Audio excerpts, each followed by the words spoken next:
Québec est la seule grande ville canadienne qui ne possède pas de réseau structurant de transport collectif. Ça veut dire qu'il y a plus de voitures sur les routes.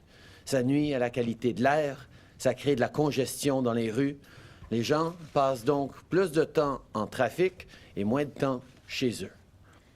Et dépendre de l'auto pour aller au travail à chaque jour, ça coûte cher. Entre l'essence, le stationnement et l'entretien, les factures s'empilent. En même temps, la Ville de Québec grandit. Plus de familles décident de s'installer ici. Il y a donc une demande encore plus forte qu'avant pour un réseau de transport collectif fiable, efficace et abordable, capable de mieux répondre aux besoins des gens de la classe moyenne et de ceux qui travaillent fort pour en faire partie.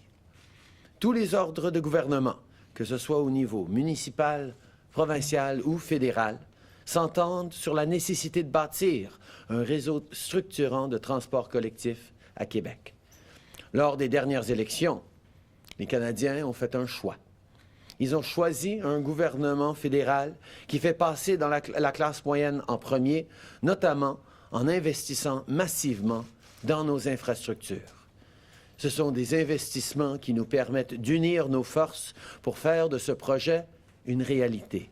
Et aujourd'hui, on a des bonnes nouvelles à vous transmettre. Notre gouvernement est fier d'annoncer qu'on a décidé d'investir jusqu'à 1,2 milliard de dollars dans le tramway de Québec.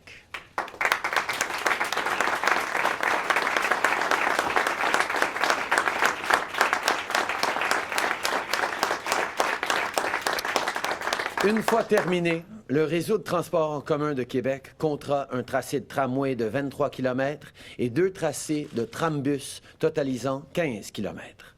On parle de 35 stations situées tout au long du parcours du tramway et 21 stations pour le trambus.